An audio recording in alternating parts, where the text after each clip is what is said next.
जम्मू कश्मीर के deputy chief minister Surinder Choudhary ने आज ओपन इनविटेशन दी है सभी पॉलिटिकल पार्टीज़ को और इवन के बीजेपी को इनविटेशन दी है कि जो उनका प्रपोज प्रोटेस्ट है दिल्ली में स्टेटहुड के लिए, रियासत के दर्जे की बहाली के लिए, उसमें सभी लोग शामिल हों। बीजेपी को भी इसमें शामिल होने के लिए न्योता दिया गया है। मेरे साथ इस पर बात करने के लिए और क्या बीजेपी का क्या रुख रह सकता है, इस पर मेरे साथ हैं विक्रम सिंह रंधावा, ये बीजेपी के सीनियर लीडर हैं और लेजिस्लेटर भी है। न्यूज़ 18 से बात करने के लिए आपका बहुत बहुत शुक्रिया रंधावा साहब। Thank you. ये जो इनविटेशन आई है एक सिग्निफिकेंट इनविटेशन है, एक इम्पॉर्टेंट पॉलिटिकल मूव है नेशनल कॉन्फ्रेंस का। वो कह रहे हैं कि हम अगर दिल्ली जा रहे हैं, एक प्रोटेस्ट करने जा रहे हैं वहाँ पे स्टेटहुड के लिए, तो ये आपका भी जो है मसला है, ये आपकी भी डिमांड है, आप भी उसमें शामिल हो जाए। आपको एक इनविटेशन दी है। देखिए, अभी तक तो ऐसी कोई फॉर्मल इनविटेशन ना हमें पहुंचा है, ना हमने रिसीव किया है, लेकिन मीडिया के माध्यम से ऐसी बातें फ्लिकर हो रही हैं। और मुझे लगता है कि कहीं ना कहीं नेशनल कॉन्फ्रेंस को पहले अपना घर मजबूत कर लेना चाहिए। मुझे ये बात का भी यकीन है कि जब ये जंतर मंतर में जाएंगे, हो सकता है इनके सांसद इनके साथ ना वहाँ बैठे। ये भी पूरे समीकरण दिख रहे हैं, क्योंकि जब मीटिंग आपने बुलाई यहाँ पर दाचीगाम में, जो आपने पिकनिक की, उस पिकनिक में आपके मेंबर ऑफ पार्लियामेंट नहीं आए। एक तो वो आए नहीं, और दूसरा उनका बयान भी आ गया। आपके मेंबर ऑफ पार्लियामेंट ने कह दिया कि वो तो फोटो शूट था, वो ड्रामेबाजी थी। चीफ मिनिस्टर की बुलाई हुई मीटिंग को आपका चुना हुआ नुमाइंदा फोटो सेशन या ड्रामेबाजी कहता है, तो बीजेपी को तो कुछ कहने की जरूरत है नहीं है। अलबत्ता Bharatiya Janata party with in system, with in संगठन और लेजिस्लेटिव पार्टी इतनी सक्षम है कि अपने वाइज विजडम के साथ हम निर्णय ले सकते हैं हम कब किधर क्या करेंगे। लेकिन वो कहते हैं कि बीजेपी को समझना चाहिए कि रियासत के दर्जे की बहाली जब अगर होगी तो ये जो कन्फ्यूजन है वो भी ख़त्म होगा, और कहीं ना कहीं वो आपको एक कोशिश कर रहे हैं, आप भी एक साथ चलिए। देखिए, बीजेपी जम्मू कश्मीर इकाई और लेजिस्लेटिव पार्टी भली भांति इस बात को समझती है कि जो आदरणीय प्रधानमंत्री जी ने कहा कि उचित समय पे जम्मू कश्मीर को स्टेटहुड का दर्जा दिया जाएगा, हम उसका अक्षरशः पालन करेंगे। लेकिन वो कहते हैं कि अप्रोप्रिएट टाइम तो अब आ गया है, शांति बहाली हुई है, सब कुछ हुआ है, अब आज नहीं तो कब, और स्टेटहुड का दर्जा लोगों का हक है।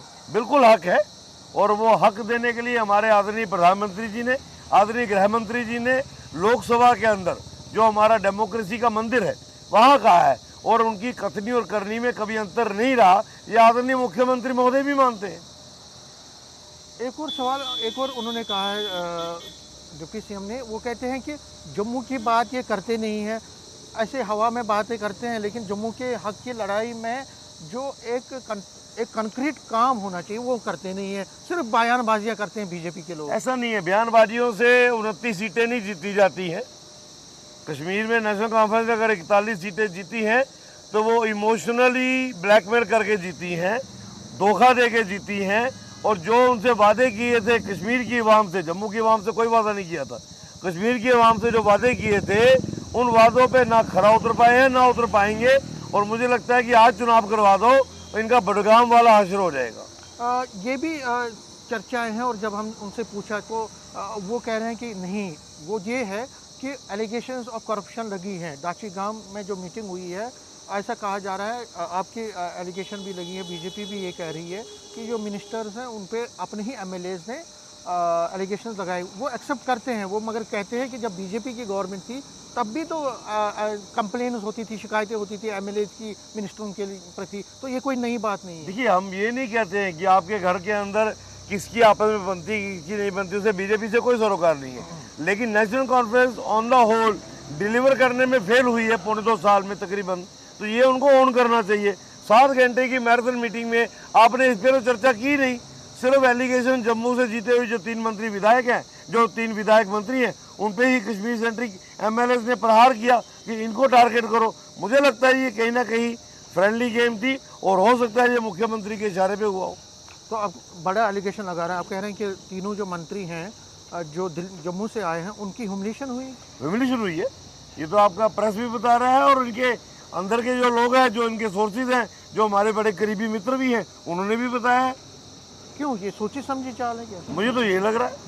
रीज़न क्या, उसमें क्या निकले? रीज़न यही है, हमने शुरू से कहा कि उमर अब्दुल्ला साहब जम्मू को ओन नहीं कर रहे हैं। उनका वन पार्टी एजेंडा है कि मुझे सीटें कश्मीर से मिली है, तो मैं कश्मीर को ही फोकस करूंगा। नहीं तो आप 1.25 साल का पैरेलल शीट बना के देख लीजिए, जम्मू में विकास कहाँ पहुंचा है और कश्मीर में कहाँ पहुंचा है। जम्मू को विधायकों को कितना शेयर आपने दिया डेवलपमेंट में, और कश्मीर के अंदर कैसे किया। उसके बावजूद भी कश्मीर का विधायक जो है आपके कंधे पे रख के बंदूक गोली चला रहा है। तो आप क्या समझते हैं कि ये जो जम्मू वर्सेस कश्मीर का जो नैरेटिव चला रहे हैं उमर अब्दुल्ला, आपके कहने के मुताबिक क्या आपको लगता है कि ये बड़ा डेंजरस है? डेफिनेटली इसी डेंजरस चीज़ से बचने के लिए केंद्र ने बेहतरीन डिसीजन लिया था कि लद्दाख को इंडिपेंडेंट स्टेटस दिया, उसको यूटी बनाया।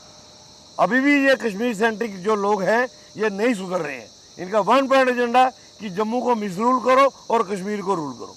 सर एक और है कि जो उथल पुथल हो रही है, आपको क्या लगता है, आप प्रेडिक्ट क्या करते हैं, क्या उमर सरकार गिर सकती है आगे? क्योंकि बीजेपी भी लगातार बयानबाजी करती है। ये हम क्या कह सकते हैं, बैसाखियों में चल रही सरकार है और बैसाखियों में चलने वाला कभी भी कहीं भी गिर सकता है। लास्ट में पूछना चाहूँगा, ये जो काकरोच जनता पार्टी है जिन्होंने आज प्रोटेस्ट भी किया, उसके बारे में क्या है आपके? देखिए, इस देश की ये बदकिस्मती रही है कि हमने डेमोक्रेसी का नजायज़ फ़ायदा उठाया है।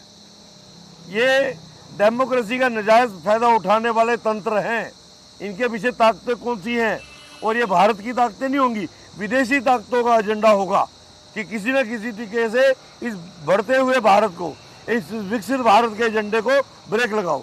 ये काकरोच जैसे पाँव में मसला जाता है, ये भी पाँव में मसले जाएंगे। न्यूज़ 18 से बात करने के लिए शुक्रिया।